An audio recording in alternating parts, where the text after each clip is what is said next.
The Canterville Ghost, a hylo-idealistic romance, by Oscar Wilde. Chapter 1. When Mr. Hiram B. Otis, the American minister, bought Canterville Chase, everyone told him he was doing a very foolish thing, as there was no doubt at all that the place was haunted.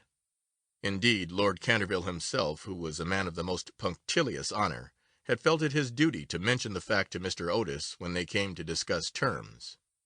"We have not cared to live in the place ourselves," said Lord Canterville, "since my grand-aunt, the Dowager Duchess of Bolton, was frightened into a fit, from which she never really recovered, by two skeleton hands being placed on her shoulders as she was dressing for dinner. And I feel bound to tell you, Mr. Otis, that the ghost has been seen by several living members of my family, as well as by the rector of the parish, the Reverend Augustus Dampier, who was a fellow of King's College, Cambridge. After the unfortunate accident to the Duchess, none of our younger servants would stay with us, and Lady Canterville often got very little sleep at night, in consequence of the mysterious noises that came from the corridor and the library." "My lord," answered the minister, "I will take the furniture and the ghost at a valuation. I come from a modern country, where we have everything that money can buy, and with all our spry young fellows painting the old world red, and carrying off your best actresses and prima donnas, I reckon that if there were such a thing as a ghost in Europe, we'd have it at home in a very short time in one of our public museums, or on the road as a show." "I fear that the ghost exists," said Lord Canterville, smiling, "though it may have resisted the overtures of your enterprising impresarios. It has been well known for 3 centuries, since 1584, in fact, and always makes its appearance before the death of any member of our family." "Well, so does the family doctor, for that matter, Lord Canterville. But there is no such thing, sir, as the ghost, and I guess the laws of nature are not going to be suspended for the British aristocracy." "You certainly are very natural in America," answered Lord Canterville, who did not quite understand Mr. Otis's last observation. "And if you don't mind a ghost in the house, it is all right. Only you must remember I warned you." A few weeks after this, the purchase was completed, and at the close of the season the minister and his family went down to Canterville Chase. Mrs. Otis, who, as Miss Lucretia R. Tappan, of West 53rd Street, had been a celebrated New York belle, was now a very handsome middle-aged woman, with fine eyes and a superb profile. Many American ladies, on leaving their native land, adopt an appearance of chronic ill health, under the impression that it is a form of European refinement, but Mrs. Otis had never fallen into this error. She had a magnificent constitution, and a really wonderful amount of animal spirits. Indeed, in many respects she was quite English, and was an excellent example of the fact that we have really everything in common with America nowadays, except, of course, language. Her eldest son, christened Washington by his parents in a moment of patriotism, which he never ceased to regret, was a fair-haired, rather good-looking young man, who had qualified himself for American diplomacy by leading the German at the Newport Casino for 3 successive seasons, and even in London was well known as an excellent dancer. Gardenias and the peerage were his only weaknesses. Otherwise he was extremely sensible. Miss Virginia E. Otis was a little girl of 15, lithe and lovely as a fawn, and with a fine freedom in her large blue eyes. She was a wonderful Amazon, and had once raced old Lord Bilton on her pony twice round the park, winning by a length and a half, just in front of the Achilles statue, to the huge delight of the young Duke of Cheshire, who proposed for her on the spot, and was sent back to Eton that very night by his guardians in floods of tears. After Virginia came the twins, who were usually called the Stars and Stripes, as they were always getting swished. They were delightful boys, and, with the exception of the worthy minister, the only true republicans of the family. As Canterville Chase is 7 miles from Ascot, the nearest railway station, Mr. Otis had telegraphed for a wagonette to meet them, and they started on their drive in high spirits. It was a lovely July evening, and the air was delicate with the scent of the pine woods. Now and then they heard a wood-pigeon brooding over its own sweet voice, or saw, deep in the rustling fern, the burnished breast of the pheasant.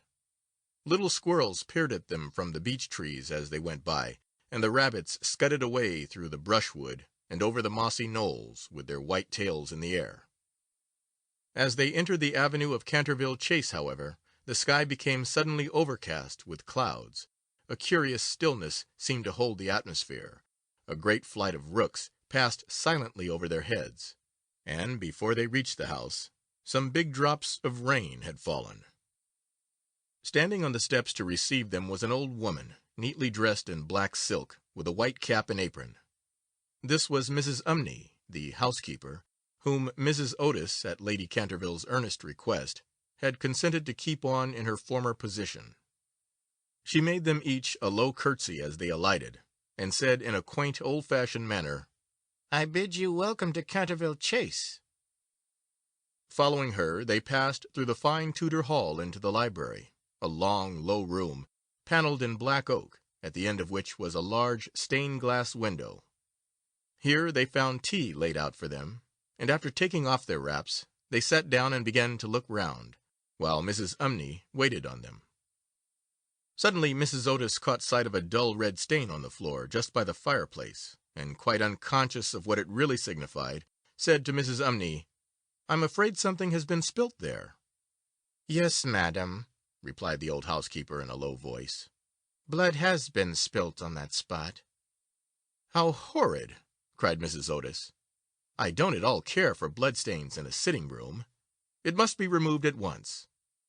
The old woman smiled, and answered in the same low, mysterious voice, "It is the blood of Lady Eleanor de Canterville, who was murdered on that very spot by her own husband, Sir Simon de Canterville, in 1575. Sir Simon survived her 9 years, and disappeared suddenly, under very mysterious circumstances. His body has never been discovered, but his guilty spirit still haunts the Chase. The bloodstain has been much admired by tourists and others, and cannot be removed." "That's all nonsense," cried Washington Otis. "Pinkerton's Champion Stain Remover and Paragon Detergent will clean it up in no time." And before the terrified housekeeper could interfere, he had fallen upon his knees, and was rapidly scouring the floor with a small stick of what looked like a black cosmetic. In a few moments no trace of the bloodstain could be seen. "I knew Pinkerton would do it," he exclaimed triumphantly, as he looked round at his admiring family. But no sooner had he said these words than a terrible flash of lightning lit up the sombre room. A fearful peal of thunder made them all start to their feet, and Mrs. Umney fainted. "What a monstrous climate!" said the American minister calmly, as he lit a long cheroot. "I guess the old country is so overpopulated that they have not enough decent weather for everybody.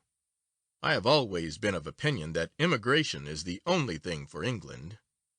"My dear Hiram," cried Mrs. Otis, "what can we do with a woman who faints?" "Charge it to her, like breakages," answered the minister. "She won't faint after that." And in a few moments Mrs. Umney certainly came to. There was no doubt, however, that she was extremely upset, and she sternly warned Mr. Otis to beware of some trouble coming to the house. "I have seen things with my own eyes, sir," she said, "that would make any Christian's hair stand on end, and many a night I have not closed my eyes in sleep for the awful things that are done here." Mr. Otis, however, and his wife, warmly assured the honest soul that they were not afraid of ghosts, and after invoking the blessings of Providence on her new master and mistress, and making arrangements for an increase of salary, the old housekeeper tottered off to her own room. Chapter 2. The storm raged fiercely all that night, but nothing of particular note occurred. The next morning, however, when they came down to breakfast, they found the terrible stain of blood once again on the floor. "I don't think it can be the fault of the Paragon Detergent," said Washington, "for I have tried it with everything. It must be the ghost." He accordingly rubbed out the stain a second time, but the second morning it appeared again. The third morning also it was there, though the library had been locked up at night by Mr. Otis himself. and the key carried upstairs. The whole family were now quite interested. Mr. Otis began to suspect that he had been too dogmatic in his denial of the existence of ghosts. Mrs. Otis expressed her intention of joining the Psychical Society, and Washington prepared a long letter to Messrs. Myers and Podmore on the subject of the permanence of sanguineous stains when connected with crime. That night all doubts about the objective existence of phantasmata were removed forever. The day had been warm and sunny, and in the cool of the evening the whole family went out for a drive. They did not return home till 9 o'clock, when they had a light supper. The conversation in no way turned upon ghosts, so there were not even those primary conditions of receptive expectation which so often precede the presentation of psychical phenomena. The subjects discussed, as I have since learned from Mr. Otis, were merely such as form the ordinary conversation of cultured Americans of the better class, such as the immense superiority of Miss Fanny Davenport over Sarah Bernhardt as an actress, the difficulty of obtaining green corn, buckwheat cakes, and hominy, even in the best English houses, the importance of Boston in the development of the world's soul, the advantages of the baggage check system in railway traveling, and the sweetness of the New York accent as compared to the London drawl. No mention at all was made of the supernatural, nor was Sir Simon de Canterville alluded to in any way. At 11 o'clock the family retired, and by half-past all the lights were out. Some time after, Mr. Otis was awakened by a curious noise in the corridor outside his room. It sounded like the clank of metal, and seemed to be coming nearer every moment. He got up at once, struck a match, and looked at the time. It was exactly 1 o'clock. He was quite calm, and felt his pulse, which was not at all feverish. The strange noise still continued, and with it he heard distinctly the sound of footsteps. He put on his slippers, took a small oblong phial out of his dressing-case, and opened the door. Right in front of him he saw, in the wan moonlight, an old man of terrible aspect. His eyes were as red burning coals, long gray hair fell over his shoulders in matted coils. His garments, which were of antique cut, were soiled and ragged, and from his wrists and ankles hung heavy manacles and rusty gyves. "My dear sir," said Mr. Otis, "I really must insist on your oiling those chains, and have brought you for that purpose a small bottle of the Tammany Rising Sun Lubricator. It is said to be completely efficacious upon one application, and there are several testimonials to that effect on the wrapper from some of our most eminent native divines. I shall leave it here for you by the bedroom candles, and will be happy to supply you with more should you require it." With these words, the United States minister laid the bottle down on a marble table, and, closing his door, retired to rest. For a moment the Canterville Ghost stood quite motionless in natural indignation. Then, dashing the bottle violently upon the polished floor, he fled down the corridor, uttering hollow groans, and emitting a ghastly green light. Just, however, as he reached the top of the great oak staircase, a door was flung open. 2 little white-robed figures appeared, and a large pillow whizzed past his head. There was evidently no time to be lost, so, hastily adopting the 4th dimension of space as a means of escape, he vanished through the wainscoting, and the house became quite quiet. On reaching a small secret chamber in the left wing, he leaned up against a moonbeam to recover his breath, and began to try and realize his position. Never, in a brilliant and uninterrupted career of 300 years, had he been so grossly insulted.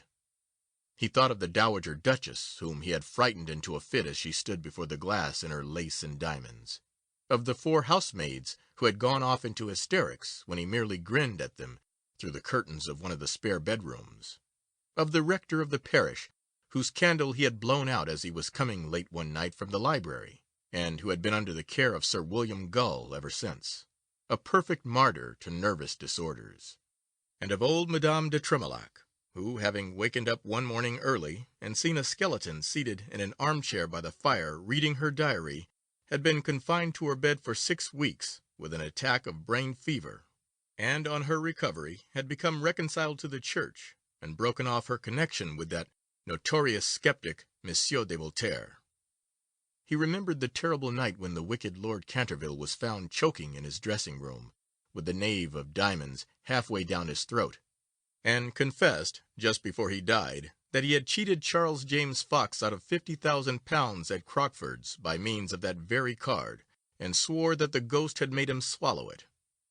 All his great achievements came back to him again, from the butler who had shot himself in the pantry because he had seen a green hand tapping at the window-pane, to the beautiful Lady Stutfield, who was always obliged to wear a black velvet band round her throat to hide the mark of 5 fingers burnt upon her white skin, and who drowned herself at last in the carp pond at the end of the King's Walk.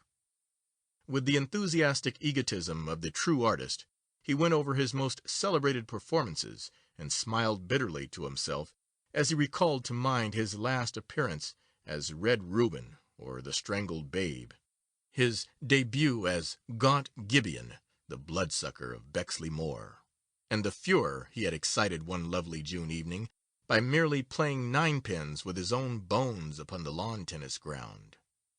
And after all this, some wretched modern Americans were to come and offer him the Rising Sun Lubricator and throw pillows at his head. It was quite unbearable. Besides, no ghosts in history had ever been treated in this manner. Accordingly, he determined to have vengeance, and remained till daylight in an attitude of deep thought. End of chapter 2.